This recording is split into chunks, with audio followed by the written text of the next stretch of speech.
Okay. I think I see, as Christians, what we need to do. As Christians, as Americans, we're the ones that love people and we love our country. There's people that hate our country. I'm not sure who's exactly dividing us more, ourselves or current presidents. Um, and a president cannot unify everybody. They just can't. Not in today's time. No matter how much our ex VP has said that during his campaign, um, it's going to take us to unify ourselves, and the best way to do that is for us as Christians to reach out to Antifa, to BLM, whoever these people are. We have an idea who they are, and trying to reach out, do work for them. One, trying to search them out, which isn't easy because they are real organizations. There's some people of one of the movements understands, oh my gosh, we've been scammed. Um, and going back to the president comment is that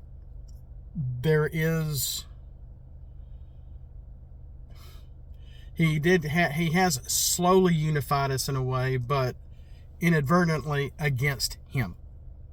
So there's a lot of people that are like, oh my gosh, these Democrat policies are wrong. They are bad for us. It is the real cause for our inflation. It is the real cause for our energy crisis. It is the real cause for, fill in the blank of what's really going on here. While a lot of media and outlets continue to gaslight you about trying to say, no, this is it. No, it really is this. It's not just this, et cetera, et cetera. And it is continually being done, and a lot of people are finally tuning out CNN and tuning out MSNBC, tuning out all the alphabet letter mass media crap, cable media stuff, and finally looking up other people in other media, like social media, whether it be, well, I can't exactly always say Facebook. They really know how to trim and trying to cut out what they consider misinformation and stuff like that. And as a result of what's happening at Twitter, we might see some more give. We might see some more conservative voices that are not being quelled. With an era and climate of very heightened censorship that we see. So even here on VayTube as well. So that's what we need to do as Christians, is reach out, serve one another, no matter who it is. If we happen to bump into somebody that hates our country, or happen to bump into somebody of the opposite political persuasion, we need to be doing something for them. Just like those Harry Potter books, Harry saved Draco's life. Draco was one of the bad eggs of the school, almost one of the leaders, because he was just following what his parents did. Okay, and then in turn, Draco got pulled back, and he's like, not only do I owe Harry in their magical way or whatever, but Draco's parents were also kind of clicked in, being the highest clique of Voldemort, if you know the story, and they did not want to serve Voldemort. They were more afraid of Voldemort when he came back from the dead than when he was alive the first time.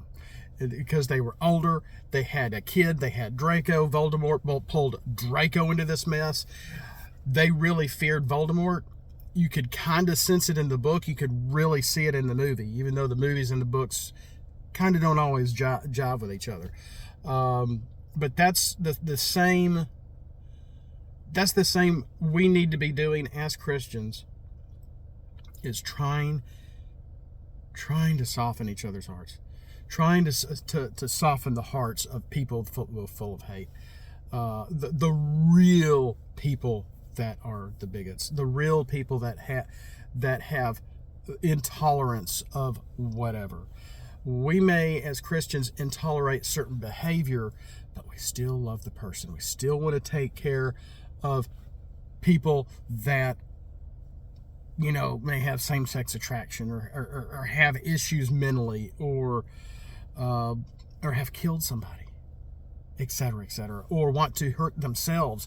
We always you will see more often than not, but you won't hear about the good. You just won't, because the media, they like crisis. They don't want to always talk about the good and the nurturing of people helping others all the time, because that doesn't get them the big hits. That does not get them the views, etc.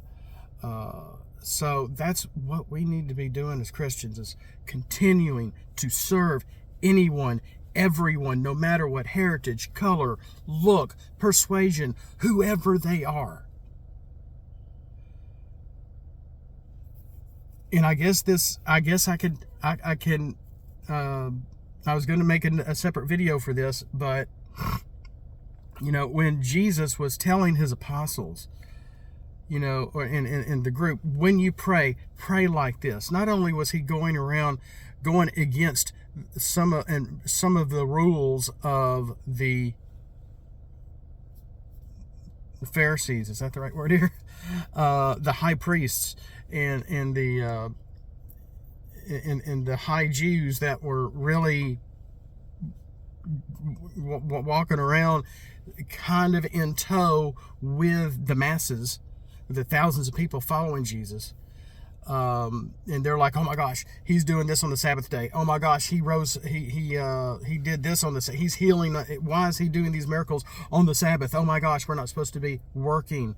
So not only did he was doing things in antithesis of what they considered very unbreakable rules. When he told them to pray, he said, pray like this. And I wish I had done my homework before this, but there's two different versions I've noticed, depending on which Bible you're looking at. And so as a result, I've memorized both lines. And I really wish I had the time to go, okay, what is the real word here in the Greek? What does it really mean? Is it trespass or debt? And if you want to correct me down below, that's fine. I won't matter. It won't matter.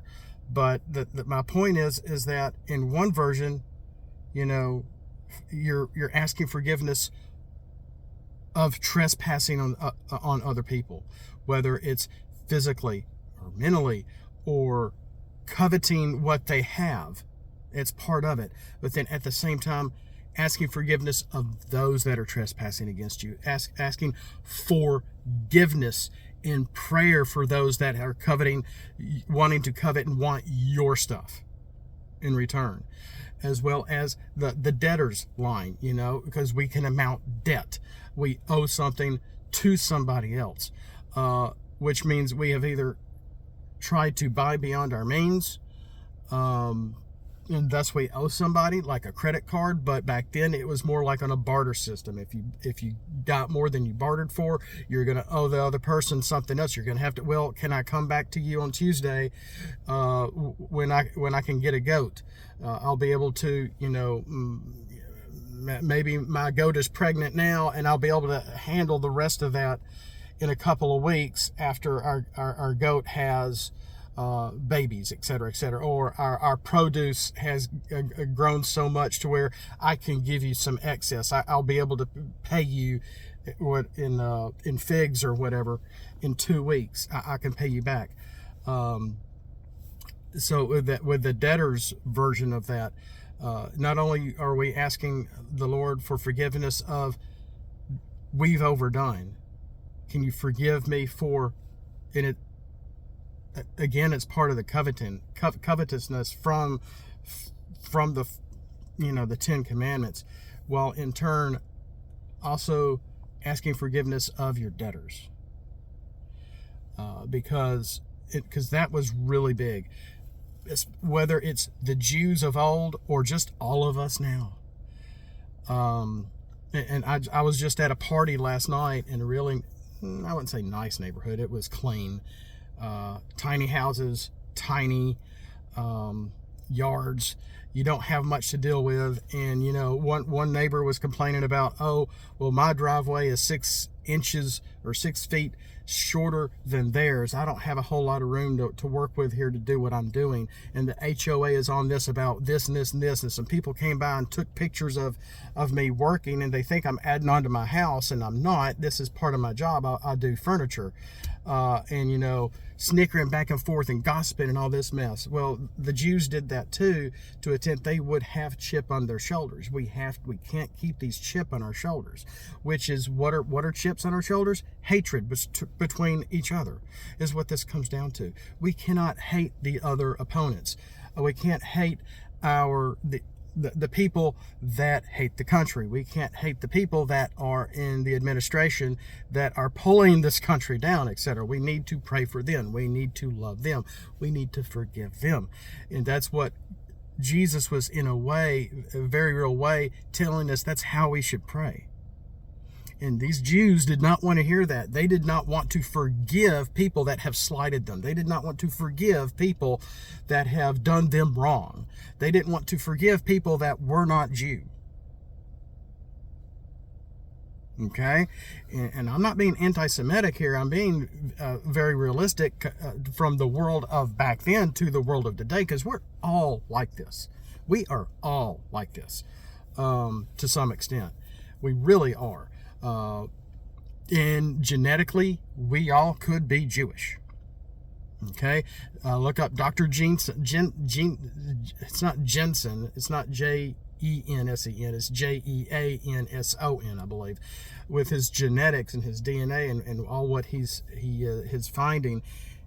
It's very possible we are all. And he's noticing the bottleneck of the DNA, which represents the flood in Noah's family. He's been able to pinpoint through mutations and all that. It's just very interesting. It's very boring, but it's like I can't get enough of hearing all his videos now that I found him out just a few months ago, and I've been slowly listening through, what happened to the Egyptians? Who were these people? Where did these people come from? And he's looking at everything on a DNA level, and we're all related. We really are all related. We all very well could be descendants of the 12 tribes of Judah, the 12 tribes as a result of Noah's family. Very, very, very possible, whether you believe in the Bible or not. Everything, all his findings are showing that the Bible is correct. So with that in mind, our own brothers and sisters that hate our own country that we all live in, we need to pray for each other. We need to serve one another. That's what one of his main things was all about. I apologize, I don't have the verse memorized, but you know exactly what I'm talking about. The golden rule, treating others as you want to be treated. And that is how we need to be, softening the hearts, not just yourself, not just your family. I've got a family member myself that I've been working on for years, and instead of, arguing like we're brick walls and we were going back and forth, I have stopped arguing. I am just letting love happen, serving this one of my children, and instead of trying to debate a brick wall, loving by feeding and loving my child through food, through feeding, through nurturing.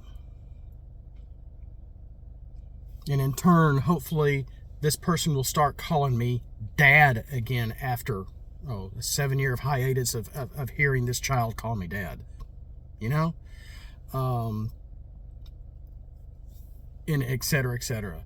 So this doesn't just affect me, it can affect you. Because this country, we are so divided right now. And we really need to come together. And it's going to have to be on a spiritual level, because this is a spiritual war. This is very much a spiritual war. And I wish, again, I don't have a Bible with me, or I would end with like a benediction of a verse, which is what I'd like to be doing. I do have something in my phone, but I can't have something up while I'm recording at the same time.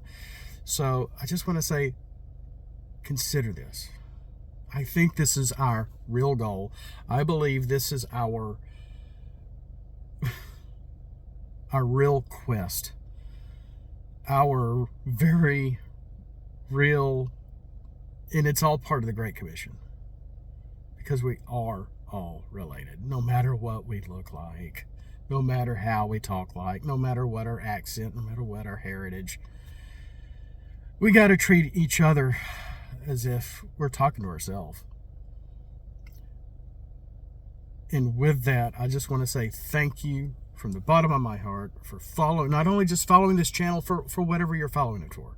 Because I do talk about a lot of diverse subjects, from Christianity to a little bit of politics to Transformers, in the art and the characters that I was making when I was drawing them initially, adding to a dead game, etc., just all for funsies. But this is the heart of this channel. This is the heart of the channel. And again, just a big thank you for following. The big thank you for listening. You are loved. And try to share this message, because I believe more people need to hear this. I wanted to keep this shorter than this, but I'm not deleting this, because everyone needs to hear this. Everyone needs to hear that that's what the gospel is. That simple. It's love and loving one another. And it's hard to discern, to go and judge people by their looks or actions, whether we should really, and especially with all the mental issues going on nowadays, and a lot of people that are without homes, that are living on the streets, etc., to approach someone and say, do you need something? Or just offer a bottle of water, or just offer some jerky, something to eat. But you, even if you have to do it anonymously, try to do it safely. Because remember what happens when you feed a dog. The dog always comes back for more. So hopefully most of these people are transient and wandering, and they probably will take a free handout. But watch yourself, watch your back. Be wise about it. Be smart about it. Be Christian about it. Be loving about it. With that, thank you for watching. Thank you for being here. Yeah, if you can hear it in my voice, I have gotten emotional talking about this, because this has been weighted heavily on, I believe, all of us. I believe all of us. But we've got to pull our country together, because we are one country. And that is America. Every single one of us. We've got to love ourselves. And when you see people that don't even have respect for their own bodies, and you know what exactly, I'm not talking about tattoos per se, you know exactly what I'm talking about. Still give them respect. Show them love. Show them patience. Give them what they need. We'll see you next time. Thanks for watching. Thanks for following. Praise be to God. And until the next, peace be to God. Thank you.